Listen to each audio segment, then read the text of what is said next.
আমাদের এই বেসে সব থেকে সারপ্রাইজিং কিছু ব্যাপার হচ্ছে আপনারা খুব ভালো সার্ভিস পাবেন। খুব ভালো সার্ভিস পাওয়ার লজিক হচ্ছে ধরেন আপনাদের প্রিপারেশনের স্বার্থে, হ্যাঁ, মানে যত কিছু প্রয়োজন আমরা এই বেসে রাখছি। মানে সব থেকে বড় গ্যাপ থাকে এমসিকিউর প্রিপারেশন নিতে পারে না স্টুডেন্টরা।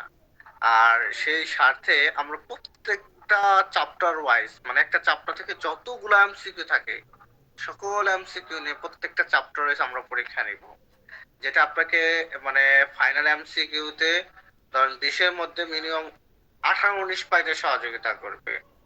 আমরা 10 ইয়ার্স কোশ্চেন সলভ করব, যেখানে 100% রিটেন প্রশ্ন কমন পড়বে। আমরা পার্ট টু পার্ট ভাইবার জন্য, মানে আপনার প্র্যাকটিক্যালের জন্য যত কিছু প্রয়োজন, ওই যে আমরা যে অ্যানাটমিক্যাল স্ট্রাকচারটা কিনছি সেখান থেকে সব কিছু পড়াবো।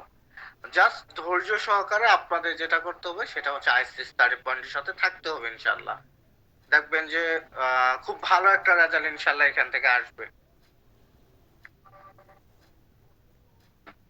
স্যার, হুম। এই যে কি বলে, আমার হচ্ছে 10 ইয়ার্স কোশ্চেন সলিউশন স্যার, বইটা লাগবে স্যার, কিভাবে নিব ওটা? 10 ইয়ার্স কোশ্চেন সলিউশন কি আপাতত পাওয়া যাচ্ছে বই তারপর অপেক্ষা করতে হবে। আচ্ছা স্যার। ওকে, আমরা এখন যে আলাপে আসছিলাম সে আলাপের নাম হচ্ছে মাইটোকন্ড্রিয়া। হ্যাঁ, সবাই তো আমরা দেখতে পারতেছি, তাই না? ওকে ওকে, মাইটোকন্ড্রিয়া। মাইটোকন্ড্রিয়ার সম্পর্কে, আমাদের মাইটোকন্ড্রিয়া ব্রেনের মধ্যে ঢুকলে যেরকম ধরন হচ্ছে, যদি কক্সবাজারের কথা শুনি, এখন কক্সবাজার তো একটা জেলা, আমি জাস্ট কইলাম কক্সবাজার ঘুরতে যাব, এখন কক্সবাজারের সমুদ্র সৈকতে যাব কিনা হইতাছে কক্সবাজার মানে কার সাথে অন্য কার সাথে দেখা করতে যাব, বা কক্সবাজার অন্য কোথাও যাবে, এটা কিন্তু আমি বলি নাই। জাস্ট যদি বলি আমি কক্সবাজারে যাব, তাহলে আপনারা মানে সবাই, আপনারা না, আপনারা বললো আমি কি ভাববো, ধর আপনারা কেউ বললেন যে আমি স্যার কক্সবাজারে যাবো, তার মানে আমি 100% ধারণা করে নিব, বুঝে নিব যে এটা হচ্ছে ও কক্সবাজার সমুদ্র সৈকতে ঘুরতে যাবে। ঠিক তো, তাই না? মানে জি কক্সবাজার স্যার। শুনলে আমাদের ব্রেনে কিন্তু ওর যে স্পেশাল জিনিসটা আছে, ওই কক্সবাজারের যে স্পেশাল জিনিসটা আছে সমুদ্র সৈকত, এটার কথা কিন্তু মনে পড়ে যায়। ঠিক এইরকম ভাবে মনে করবেন যে আপনার মাইটোকন্ড্রিয়ার কথা শুনলেই ব্রেনে নিয়ে দিবেন এটা পাওয়ার হাউস অফ সেল। কথা বুঝতে পারছেন? তার মানে কি, আপনার হচ্ছে মাইটোকন্ড্রিয়ার মূল কাজ হচ্ছে এটিপি সিনথেসিসের মাধ্যমে শক্তি উৎপন্ন করা, এবং আরেকটা কাজ করে অ্যারোবিক রেসপিরেশন এবং হচ্ছে কি এনার্জি প্রডিউস করে। এই হচ্ছে মাইটোকন্ড্রিয়া। মাইটোকন্ড্রিয়ার কথা শুনলে এই জিনিসটা ব্রেনের মধ্যে নিয়ে নেবেন ইনশাআল্লাহ। হ্যাঁ, আচ্ছা দেখি মাইটোকন্ড্রিয়া সম্পর্কে আমাদের কি কি তথ্য দিয়েছে। মাইটোকন্ড্রিয়া আর মেমব্রেন এনক্লোজ সাইটোপ্লাজমিক অর্গানেল। তো সাইটোপ্লাজমিক অর্গানেল কি, ওই যে সাইটোপ্লাজমের মধ্যে পইরা আসছি, সাইটোপ্লাজমের আপনার হচ্ছে অর্গানেলের মেমব্রেনাস স্ট্রাকচারই কিন্তু মাইটোকন্ড্রিয়া, তাই না? এইখানে এই কথাটাই বলছে, মাইটোকন্ড্রিয়ার মেমব্রেন এনক্লোজ, মেমব্রেন দ্বারা আবৃত, ওই যে মেমব্রেনাসের মধ্যে পড়ছে, মানে মেমব্রেন দ্বারা আবৃত cytoplasmic organelle which are specialised for aerobic respiration and production of energy. তাহলে আমরা ডেফিনেশনটা মনে রাখা একবার সহজ না? কারণ ওই যে আমরা কিন্তু যখন কম্পোনেন্ট অফ সেল পড়ে আসছি, সাইটোপ্লাজমের একটা পার্ট, এরপরে সাইটোপ্লাজমের দুইটা ভাগ আছে অর্গানেল, অর্গানেলের মধ্যে দুইটা ভাগ আছে, একটা হচ্ছে মেমব্রেনাস, একটা নন মেমব্রেনাস। ওই মেমব্রেনাসের একটা স্ট্রাকচার বা একটা উপাদান হচ্ছে কি মাইটোকন্ড্রিয়া, পড়ছি না? তাহলে আমি কিন্তু ইজিলি বলতে পারি যে আপনার mitochondria is a membranous organelle structure. এটা আমরা বলতে পারি না? membranous organ structure which are specialized for aerobic respiration and production of energy। কারণ ওই যে এনার্জি প্রডিউস করে, ওই যে যেরকম সমুদ্র সৈকতের কথা বললেই, মানে কক্সবাজারের কথা বললেই সমুদ্র সৈকতের কথা মনে হয়, ঠিক এরকম আমরা যদি মাইটোকন্ড্রিয়ার কথা বলি তাহলে আমরা এনার্জি প্রডিউসের কথাটা ব্রেনে নিয়ে নিব। দ্যাট মিনস এটা ডেফিনেশনটা কি অনেক সহজ। এই ডেফিনিশনে আমরা মুখস্থ করতে হবে না।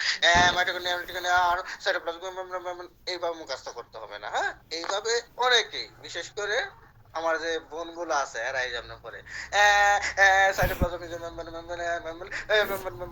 এইভাবে সারাদিন মনে করেন যে বলদের মতো পড়তেই থাকে পড়তেই থাকে। বলি না তো, এভাবে ছেলেরা বলে। ও আচ্ছা আচ্ছা, ছেলেরা পড়ে এইভাবে। আচ্ছা আচ্ছা, বুঝলাম যে যারা স্টুডেন্ট এরাই পড়ে, আর ছেলে মেয়ে কেউ না। ঠিক আছে, কার প্রতি আমি পার্সিয়ালিটি করলাম না, জান। ওই নিহার প্রতিবাদ স্বরূপ সবাইকে আমরা এটা বললাম। এইভাবে কি পড়া দরকার আছে আমাদের? আমাদের একটা মনে করেন যে সুডু মাস্টার আছে, যে সাইড মাস্টার, ও হিগাই দিছে, হ্যাঁ এই বেড়াই হিগাই দিছে, এমনি পড়া লাগবে না, খালি একটু বুঝা পড়লেই হবো। ওই বেড়াই যে কইছে এই কথাগুলো জাস্ট মাথা মাথা ঢুকাইলেই হবো, দেখবেন জানি অনেক সুন্দর করে মনে থাকবো। বুঝছেন? এনারা কি বুঝছেন?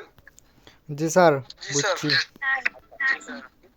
ইনশাআল্লাহ আমাদের মনে থাকবো, হ্যাঁ? ওকে, তাইলে আমাদের ডেফিনিশনটা মনে রাখা খুবই সহজ ব্যাপার। এরপরে এইটার স্ট্রাকচারটা আলোচনা হবে, এরপরে এটার স্ট্রাকচারটা আলোচনা হবে, হ্যাঁ?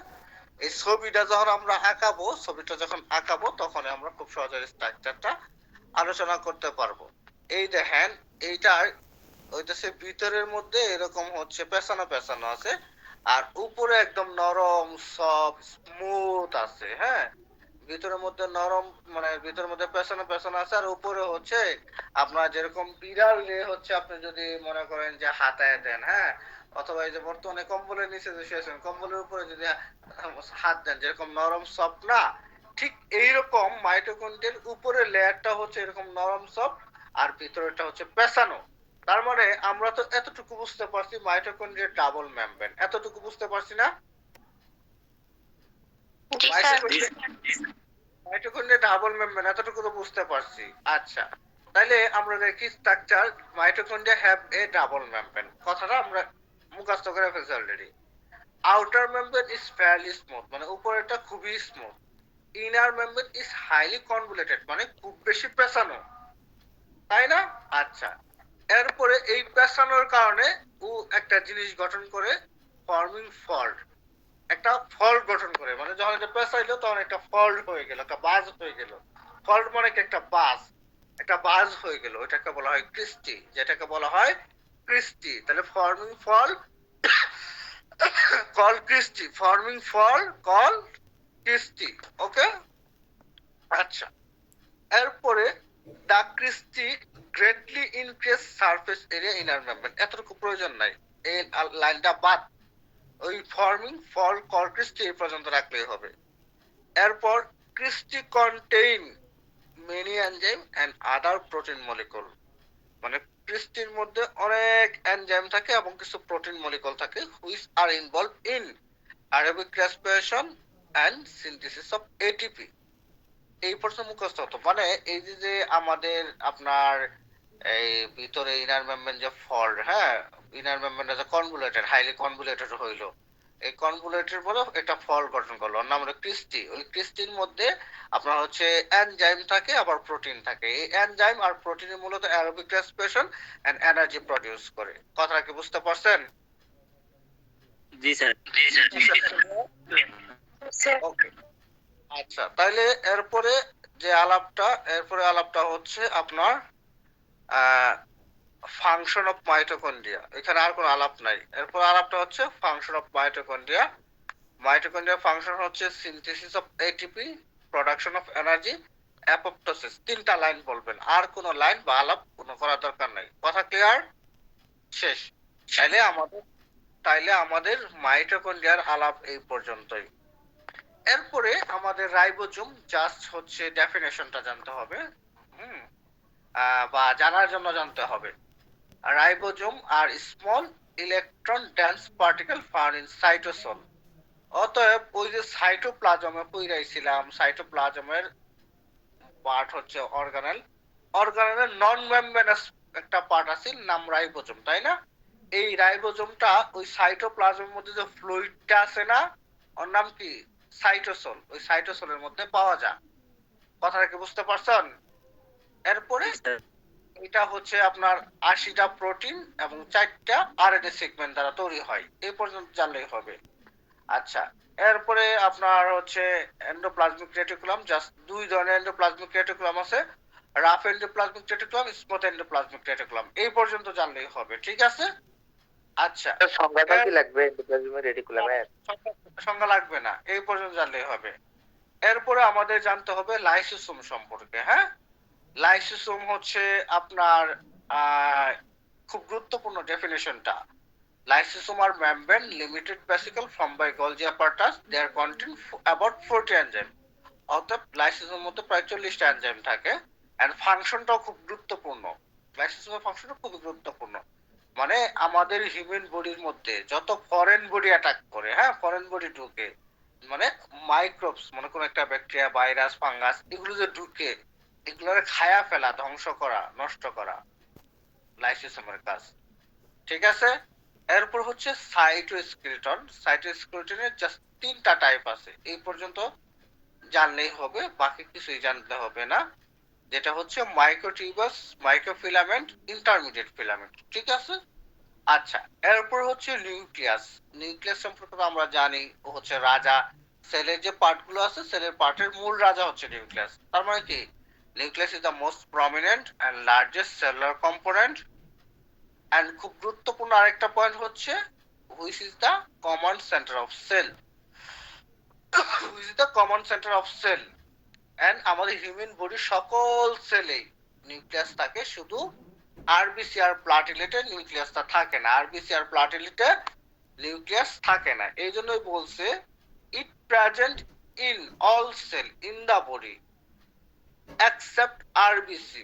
আরবিসি ব্যতীত, আরবিসি ব্যতীত হিউম্যান বডির সব সেলেই নিউক্লিয়াসটা থাকে। কথা বুঝতে পারছেন? জি স্যার। আচ্ছা, এরপরে হচ্ছে নিউক্লিয়াসের স্ট্রাকচার, খুবই গুরুত্বপূর্ণ আলোচনা। নিউক্লিয়াসের স্ট্রাকচার তো 3টা, আমরা মানে পদে পদে একটু আগে বুঝাইছি। নিউক্লিয়ার এনভেলপ, ক্রোমাটিন, আর হচ্ছে নিউক্লিওলাস বা নিউক্লিওসোম, একই কথা।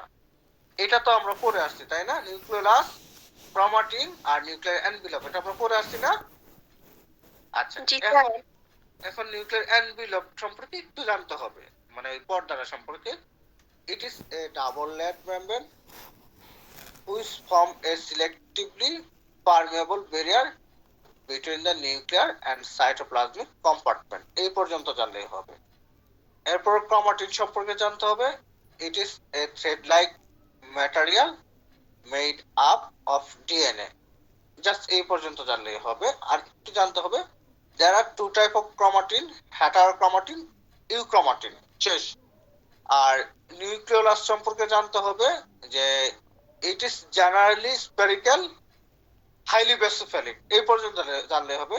ইট contain RNA and some protein. It actively make protein, এই লাইনটা লিখতেই হবে, ইট অ্যাক্টিভলি মেক প্রোটিন। অর্থাৎ নিউক্লিওলাস কি প্রোটিন তৈরি করে, অ্যাক্টিভলি প্রোটিন তৈরি করে। ঠিক আছে। আচ্ছা, এরপরে ফাংশন অফ সেল।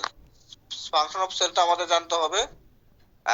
আমরা তো পড়ে আসছি যে is the common centre of the cell, that means control of all the cell activities, synthesis of RNA, formation of ribosome. তারপরে হচ্ছে আরেকটা গুরুত্বপূর্ণ, সেটা হচ্ছে storage and transformation of hereditary information from one generation to next generation. কথা clear? এই পর্যন্ত দিলেই হবে ফাংশন। ওকে। আচ্ছা, এরপরে ক্রোমোজোম সম্পর্কে আমাদের ডেফিনেশনটা জানতে হবে। হ্যাঁ, আমি প্রশ্ন করতে পারি, write down the what is chromosome, বা write down the definition of chromosome, এভাবে প্রশ্ন করতে পারি। সেই ক্ষেত্রে আপনার এটার ডেফিনেশনটা জানতে হবে। Chromosome is a rod shape nuclear structure that carries a complete blueprint of all hereditary characteristics. এরপরে how many chromosome in our human body? Chromosome আছে 23 জোড়া। যখন জোড়ায় জোড়ায় ক্রোমোজোম গুলো থাকে, এগুলোকে বলা হয় হ্যাপ্লয়েড। আর যখন হচ্ছে সিঙ্গেল থাকে, তখন জোড়ায় জোড়ায় যখন থাকে, তখন বলা হয় ড্যাপ্লয়েড। মেডিকেল সায়েন্সে কোন শব্দের সাথে ডিআই থাকলে আমরা কি বুঝি? দুই বুঝি না? জি স্যার, ডাবল। মেডিকেল জি স্যার। কোনো শব্দের সাথে ডিআই বা বিআই থাকলে আমরা বুঝি কি দুই। তার মানে জোড়ায় জোড়ায় যখন থাকে তখন সেটাকে ড্যাপ্লয়েড বলা হয়।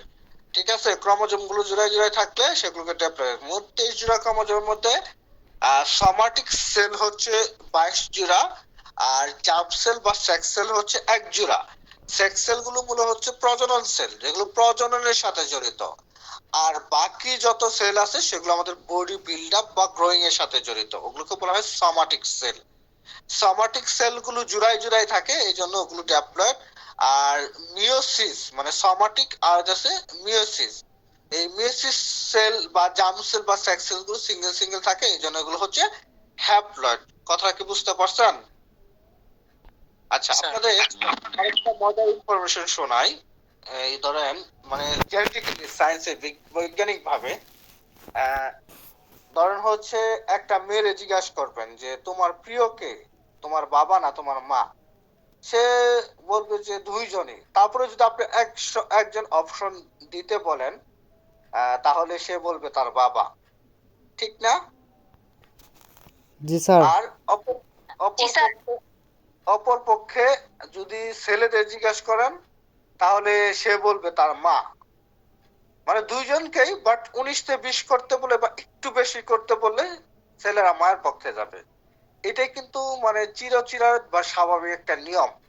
And এটার একটা কারণ হচ্ছে আপনার এই, মানে এটার একটা কারণ হচ্ছে কি যে ধরেন আপনার হচ্ছে এই যখন আরেকটু ইনফরমেশন দিই। এই যে ধরেন হচ্ছে আপনার একটা মায়ের শুধু হচ্ছে মেয়ে বাচ্চাই হয়, ছেলে বাচ্চা হয় না। এটার জন্য মূলত দায়ী কে বলেন তো? যে বাবা। এটা মূলত দায়ী কিন্তু তার বাবা। কিন্তু আমাদের এই হচ্ছে কুসংস্কার বা আগের যুগের মানুষ মনে করতো মেয়েদের দোষ, যার জন্য কিন্তু। আচ্ছা, একটু আমি আপনাকে এটাই দিই।